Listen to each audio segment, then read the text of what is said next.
Hello students, how are you all? I hope you all are fine. Me Veena Rani from Wisdom School. Welcome back all of you in Hindi class. चलिए बच्चों, हम time ना waste करते हुए जल्दी से करते हैं रिवीजन पार्ट 9 दोहे की।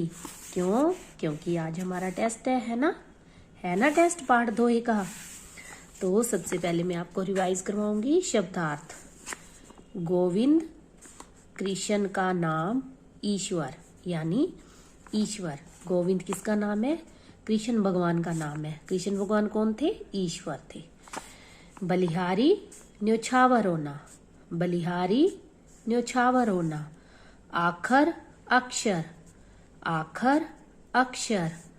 कोए कोई, कोए कोई। उत्तम अच्छा, उत्तम अच्छा। कुसंग, कु क्या होता है? बुरा, संग साथ, बुरा साथ या खराब संगति। क्या लिखेंगे हम इसको? खराब संगति। चटकाए झटके से, चटकाए झटके से। सरवर तालाब, सरवर तालाब। पान पानी, पान पानी। हित के लिए, हित के लिए।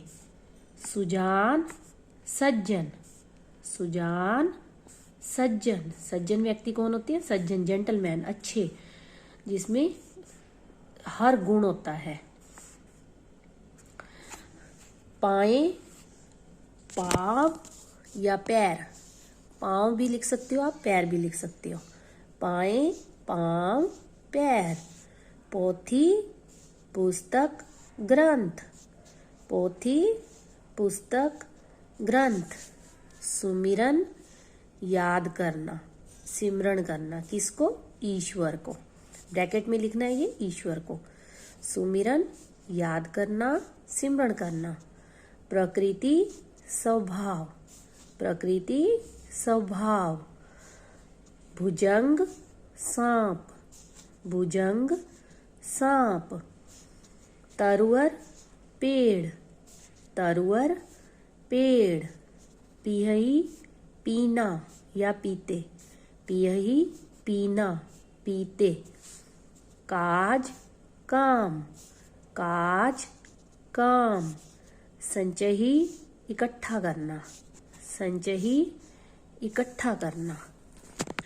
अब हम रिवाइज करेंगे इसका अभ्यास कार्य। वैसे तो ये स्पीकिंग स्किल है, देखिए ये 3 प्रश्न जो है स्पीकिंग स्किल, आपको बोलना आना चाहिए। कबीर ने गुरु को ईश्वर से बढ़कर क्यों बताया है? क्योंकि गुरु ईश्वर से मिलने का रास्ता बताता है, क्योंकि गुरु ईश्वर से मिलने का रास्ता बताता है। हमें ईश्वर का सुमिरन कब करना चाहिए? सुख में। कब करना चाहिए? सुख में। दुख में तो हर कोई करता है, सुख में भी हमें प्रभु का सिमरन करना चाहिए। तरुवर फल नहीं खात है का क्या अभिप्राय है? तरुवर का अर्थ क्या होता है? पेड़। फल नहीं खात खाता है, पेड़ फल नहीं खाता है, इसका अर्थ ये है, अभिप्राय ये है। प्रश्न 1 है, सही उत्तर अब लिखा जाए। राइटिंग स्किल आ गई ना, तो लिखा जाए मतलब लिखने वाला काम। ये स्पीकिंग स्किल, बोलने वाला। गुरु गोविंद से कवि का क्या तात्पर्य है? बड़ा गोविंद, शिक्षक पुत्र, शिक्षक ईश्वर, बड़ा भाई। गुरु का अर्थ होता है शिक्षक, गोविंद का अर्थ ईश्वर। अभी हमने शब्दार्थ में किया, तो गुरु गोविंद का क्या अर्थ हो गया? शिक्षक ईश्वर। हम प्राय कब ईश्वर का सिमरन करते हैं? अभी मैंने बताया ना कि दुख में तो सभी करते हैं। प्राय मतलब ज्यादातर लोग क्या करते हैं? दुख में करते हैं। सुख में, संपन्नता में, दुख में, मस्ती में, दुख में। आगे है प्रश्न 2, निम्नलिखित प्रश्नों के उत्तर लिखिए। ये हम नोटबुक में से करेंगे। प्रश्न 3 है, दोहों के भावार्थ अपने शब्दों में लिखिए। ये भी हम नोटबुक में से करेंगे। आगे प्रश्न 4 है, निम्नलिखित भावों से संबंधित दोहों की पंक्तियां लिखिए। अब ये जो है, ये जो मैंने आपको लेसन पढ़ाया था उसकी हिंदी समझाई थी ना, ये भाषा हिंदी भाषा नहीं है, ठीक है? तो ये कबीरदास और रहीमदास ने अपनी भाषा में लिखा है इनको, उन्होंने इसमें भाषा का प्रयोग किया है, दूसरी भाषा का, हिंदी भाषा का प्रयोग नहीं किया उन्होंने। ठीक है, तो फिर इसके जो अर्थ है, इन पंक्तियों के जो अर्थ हैं, जो कि मैंने आपको वीडियो में समझाए थे, ये उनके अर्थ लिखे हुए हैं। इनसे संबंधित यहाँ कौन सी लाइन है वो हमने यहाँ लिखनी है। यहाँ कौन सी लाइन है इनसे संबंधित, जैसे इसका अर्थ क्या लिखा हुआ है, यदि सुख में सुमिरन किया जाए तो दुख भला क्यों हो। इससे संबंधित लाइन कौन सी है, जो सुख में सुमिरन करे दुख काहे को होए। जो सुख में सुमिरन करे दुख काहे को होए। तो ये इससे इस लाइन का ये अर्थ हो गया एक तरह से। ठीक है, अब दूसरी लाइन है, सत्पुरुष परोपकार के लिए ही संपत्ति एकत्र करते हैं, इकट्ठा करते हैं। सत्पुरुष सज्जन पुरुष, परोपकार दूसरों के लिए, दूसरों के उपकार के लिए, पर उपकार दूसरों के भले के लिए। तो इस लाइन का ये पंक्ति कौन सी है इसकी, इसके लिए हमने पंक्ति लिखनी है, ये इस पंक्ति का अर्थ है। तो इसके लिए कौन सी पंक्ति है, पर काज हित संपत्ति संचयी सुजान। उसके बाद है भाषा ज्ञान। हमारी हिंदी भाषा का ज्ञान हम कैसे बढ़ाएंगे, भाषा ज्ञान को करके, है ना। तो प्रश्न एक है, नीचे दिए गए शब्दों का हिंदी मानक रूप लिखिए। जुरे, जुरे जुड़ना, जुरे का अर्थ क्या है, जुड़ना। काके किसके, काके किसके। परी पढ़ना, परी पढ़ना। पाए पैर, पाए पैर। पियही पीना, पियही पीना। लागू लगू, लागू लगू। करी करना, करी करना। पोथी पुस्तक, पोथी पुस्तक। काहे क्यों, काहे क्यों। प्रश्न 2 है, तुक वाले शब्द लिखिए, तुक वाले, तुकबंदी करते हैं ना। भुजंग कुसंग, भुजंग कुसंग। दुख सुख, ये हम इसके तुक वाले शब्द लिख रहे हैं, कर रहे हैं। दुख सुख। सुजान बेजान या पान, सुजान बेजान या पान, कोई भी लिख सकते हो दोनों में से। तरुवर सरवर, तरुवर सरवर। चंदन वंदन, चंदन वंदन। बलिहारी मनिहारी, बलिहारी मनिहारी। माखन चाखन, माखन चाखन। पान सुजान, पान सुजान। चटकाए जाए, चटकाए जाए। प्रश्न 3 है, दिए गए शब्दों के 2-2 पर्यायवाची शब्द लिखिए। दिए गए शब्दों के 2-2 पर्यायवाची शब्द। गुरु शिक्षक अध्यापक। पर्यायवाची शब्द आपको पता ही है, समान अर्थ बताने वाले शब्द। गुरु का समान अर्थ वाला शब्द शिक्षक अध्यापक, शिक्षक अध्यापक। गोविंद विष्णु दामोदर, गोविंद विष्णु दामोदर। भुजंग सांप नाग, भुजंग सांप नाग। तरुवर पेड़ वृक्ष। गुरु शिक्षक अध्यापक गोविंद विष्णु दामोदर। भुजंग सांप नाग। तरुवर पेड़ वृक्ष। प्रश्न 4 है, निम्नलिखित प्रश्नों के सही उत्तर पर सही लगाइए। इनमें से कौन सा भाववाचक संज्ञा है। अब गुरु क्या है, गुरु है जातिवाचक संज्ञा शब्द। गोविंद जो है ये है व्यक्तिवाचक संज्ञा शब्द। दुख जो है, दुख में भाव, भाववाचक संज्ञा शब्द कौन से होते हैं, जो हमें जिनमें हमें जिनको हम छू नहीं सकते, सिर्फ क्या कर सकते हैं, महसूस। दुख तो दुख क्या है, एक भाव है, तो ये कौन सा संज्ञा शब्द है, भाववाचक। इनमें से कौन सा शब्द विशेषण है? विशेषण क्या होते हैं? जो संज्ञा या सर्वनाम शब्दों की विशेषता बताते हैं। तो दुख अभी हमने किया, दुख क्या है? संज्ञा शब्द है ना। सुख, सुख भी संज्ञा शब्द है, ये भी भाववाचक संज्ञा शब्द है। इसमें सुख का भी एक भाव होता है, दुख भी एक भाव होता है। बाकी क्या रह गया? उत्तम, ये क्या है? विशेषण, वह उत्तम स्वभाव का है। अभी हमने किया ना उत्तम प्रकृति, उत्तम स्वभाव का, उत्तम अच्छा स्वभाव। तो उत्तम क्या है? एक विशेषता है, तो विशेषण शब्द है। तो ये क्या है? विशेषण। तो इसको टिक करेंगे। नंबर 3 है, इनमें से कौन सा शब्द सर्वनाम है? अब सर्वनाम तो सबको पता ही होगा, जो संज्ञा के स्थान पर प्रयोग किए जाते हैं। भुजंग, प्रेम, ये कोई सर्वनाम नहीं है। भुजंग का अर्थ कभी हमने क्या किया? सांप। और प्रेम ये भाव है, ये भुजंग सांप ये क्या है? ये एक जातिवाचक संज्ञा शब्द है। तो आप, बाकी क्या रह गया? आप, ये क्या है? सर्वनाम शब्द, संज्ञा के स्थान पर प्रयोग किए जाने वाले शब्द। नंबर 4 है, इनमें से कौन सा शब्द व्यक्तिवाचक संज्ञा है? व्यक्तिवाचक संज्ञा कहते हैं जिसमें किसी व्यक्ति, विशेष स्थान, विशेष व्यक्ति, विशेष स्थान, विशेष वस्तु के बारे में हमें ज्ञान हो। तो इसमें से गुरु क्या है? जातिवाचक संज्ञा शब्द है। मित्र भी जातिवाचक है।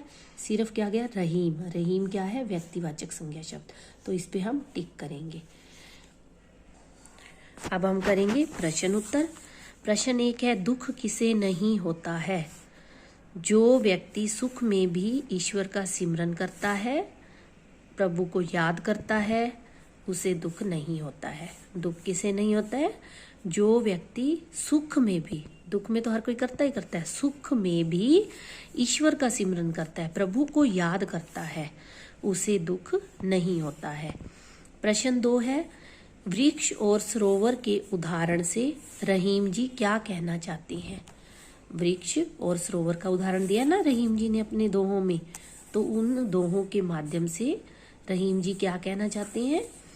इनके उदाहरणों से कवि का अभिप्राय यह है, कवि का कहने का तात्पर्य यह है, इनके उदाहरणों से वृक्ष और सरोवर के, इनके किसके लिए लगा? वृक्ष और सरोवर के लिए। इनके उदाहरणों से कवि का अभिप्राय यह है कि जिस प्रकार ये दूसरों का भला करते हैं, हमने पढ़ा था ना तो हमें कि ये अपने फल कभी नहीं खाता और ये भी अपना पानी कभी नहीं पीता, ये दूसरों के लिए ही इकट्ठा करते हैं। तो इनके उदाहरणों से हमें क्या पता चलता है कि क्या है कवि का अभिप्राय? कि जिस प्रकार ये दूसरों का भला करते हैं और दूसरों के लिए ही संचय करते हैं, एकत्र करते हैं, और दूसरों के लिए ही संचय करते हैं, एकत्र करते हैं, उसी प्रकार प्रत्येक मनुष्य को दूसरों की भलाई करनी चाहिए। उसी प्रकार प्रत्येक मनुष्य को दूसरों की भलाई करनी चाहिए और सज्जन बनकर, उत्तम व्यक्ति बनकर, उत्तम पुरुष बनकर, सत्पुरुष बनकर, सज्जन पुरुष बनकर दूसरों के लिए धन का संचय करना चाहिए। इनके उदाहरणों से कवि का अभिप्राय यह है कि जिस प्रकार ये दूसरों का भला करते हैं और दूसरों के लिए ही संचय करते हैं, उसी प्रकार प्रत्येक मनुष्य को दूसरों की भलाई करनी चाहिए और सज्जन बनकर दूसरों के लिए धन का संचय करना चाहिए, धन को इकट्ठा करना चाहिए, एकत्र करना चाहिए। उसके बाद प्रश्न 3 है, क्या पढ़कर कोई पंडित नहीं हुआ? धार्मिक पुस्तकों तथा ग्रंथों को पढ़कर आज तक कोई पंडित नहीं हुआ। क्या पढ़कर कोई पंडित नहीं हुआ? धार्मिक पुस्तकों तथा ग्रंथों को पढ़कर आज तक कोई पंडित नहीं हुआ। प्रश्न 4 है, प्रेम रूपी धागे को क्यों नहीं तोड़ना चाहिए? प्रेम रूपी धागे को नहीं तोड़ना चाहिए। प्रेम रूपी धागे को नहीं तोड़ना चाहिए। क्यों? काट के आपने ये सारा पहले आंसर में शुरू करना है। प्रेम रूपी धागे को नहीं तोड़ना चाहिए क्योंकि, क्यों से बना क्योंकि, जब वह एक बार टूट जाता है, क्योंकि जब वह एक बार टूट जाता है तो वह फिर से जोड़ना मुश्किल हो जाता है। प्रेम रूपी धागा जब एक बार टूट जाता है तो वह फिर से जोड़ना मुश्किल हो जाता है, अर्थात जुड़ता नहीं है, है ना। वैसे भी आप नॉर्मल धागा भी देखो, एक बार तोड़ दोगे तो जुड़ता है? कोई नहीं जुड़ता ना। फिर क्या होता है? जब हम उनको जोड़ते हैं तो उसमें गांठ पड़ जाती है। वैसे ही प्रेम रूपी धागे को भी नहीं तोड़ना चाहिए, क्योंकि जब वह एक बार टूट जाता है तो वह फिर से जोड़ना मुश्किल हो जाता है, अर्थात जुड़ता नहीं है। यदि जुड़ भी जाता है तो उसमें गांठ अवश्य पड़ जाती है। यदि जुड़ भी जाता है तो उसमें गांठ अवश्य पड़ जाती है। प्रेम रूपी धागे को नहीं तोड़ना चाहिए, क्योंकि जब वह एक बार टूट जाता है तो वह फिर से जोड़ना मुश्किल हो जाता है। प्रेम रूपी धागे को नहीं तोड़ना चाहिए, क्योंकि जब वह एक बार टूट जाता है तो वह फिर से जोड़ना मुश्किल हो जाता है, अर्थात जुड़ता नहीं है। यदि जुड़ भी जाता है तो उसमें गांठ अवश्य पड़ जाती है। अब प्रश्न है, निम्नलिखित ध्रुवों के भावार्थ अपने शब्दों में लिखिए। ये देखिए, ये था ना भावार्थ, अपने शब्दों में लिखिए। ये जो है पेपर में आपके पास ऐसे पूरा आएगा लिखा हुआ। आपने जब पेपर में करना होगा तो आप ये पूरा नहीं लिखोगे। मैंने जब ये करवाया था तब भी आपको समझाया था, पेपर में आप ये पूरी लाइनें लिखने नहीं बैठ जाओगे। देखिए ऐसे लिखोगे, यहाँ है ना, जो रहीम से शुरू होके और रहत भुजंग, ये हमने पीछे ऐसे लिख दिया। ठीक है, भावार्थ में ऐसे लिखते हैं। उसके बाद क्या है, इस भावार्थ का अर्थ। ये क्या लिखा हुआ है, जो रहीम उत्तम प्रकृति का करी सकत कुसंग। जो रहीम दास जी क्या कहते हैं कि जो व्यक्ति अच्छे स्वभाव का है, उत्तम अच्छा, प्रकृति स्वभाव, अच्छे स्वभाव का है, या जिस व्यक्ति का स्वभाव अच्छा है अर्थात उत्तम है, का करी सकत कुसंग, तो उसका बुरी संगति भी कुछ नहीं बिगाड़ सकती। जिस प्रकार चंदन, चंदन का जो वृक्ष होता है, चंदन का आपको पता है ना, वो खुशबू फैलाता है हमेशा। चंदन के वृक्ष में से खुशबू आती है। चंदन को कभी भी उठा के देखना, उसमें खुशबू आएगी। तो उसके वृक्ष पर लिपटे रहते भुजंग, 24 घंटे हमेशा भुजंग क्या होता है, सांप, सांप लिपटे रहते हैं, लेकिन फिर भी वह विष व्याप्त नहीं, फिर भी वह विष नहीं छोड़ता, खुशबू ही फैलाता है, अपनी खुशबू ही छोड़ता है। जिस प्रकार अच्छा व्यक्ति, अच्छे स्वभाव वाला व्यक्ति होता है, वो चाहे बुरी संगत में भी बैठे लेकिन उसका बुरी संगति कुछ नहीं बिगाड़ सकती। जिस प्रकार, कैसे, जैसे जिस प्रकार चंदन के वृक्ष को सांप लिपटे रहते हैं। सांप के अंदर क्या होता है, सांपों के अंदर क्या होता है, जहर, है ना, जहर होता है ना, लेकिन जहर उसके 24 घंटे लिपटे होने के कारण सारा दिन उसके पास लिपटे रहते हैं चंदन के, लेकिन फिर भी वह अपनी खुशबू को फैलाना नहीं छोड़ता और विष नहीं फैलाता। ठीक है, अब दूसरा है, रहीमन धागा प्रेम का मत तो रोई चटकाए, टूटे पे फिर न जुरे, जुरे गांठ परी जाए। ऐसे ही आपने ये पूरा नहीं लिखना, रहीमन धागा प्रेम से लेके सारा फिर ऐसे परी जाए।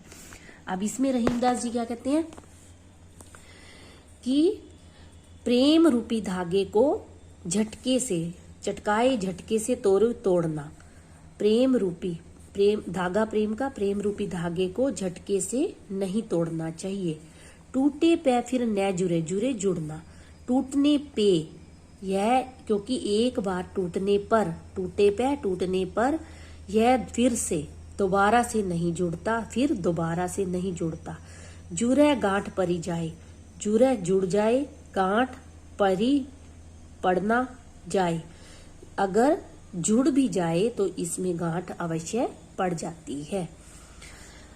रहीमदास जी कहते हैं प्रेम रूपी धागे को झटके से नहीं तोड़ना चाहिए, क्योंकि एक बार टूटने पर यह फिर से नहीं जड़ता, दोबारा से नहीं जुड़ता, और अगर जुड़ भी जाए तो इसमें गांठ अवश्य, जुड़ भी जाए तो इसमें गांठ अवश्य पड़ जाती है। आई होप आपको समझ आ गई होगी। रिवीजन वीडियो देखा करो और उसके बाद ही टेस्ट दिया करो। एक बात और बच्चों, ये देखिए पेज नंबर 135 अलंकृत पुस्तक का 135 पेज, इस पर ये लिखा है, प्रश्न 2 है, निम्नलिखित विषय पर निबंध लिखिए। मोबाइल फोन के लाभ और हानियां। आई होप सबको समझ में आता होगा ये वाला मोबाइल फ़ोन के लाभ और हानियाँ। ये आप अपनी तरफ से लिख सकते हो, ठीक है। अब तक का काम जितना भी आपका व्याकरण का और रीडर का हुआ है, आई होप आप सबने कंप्लीट कर लिया होगा।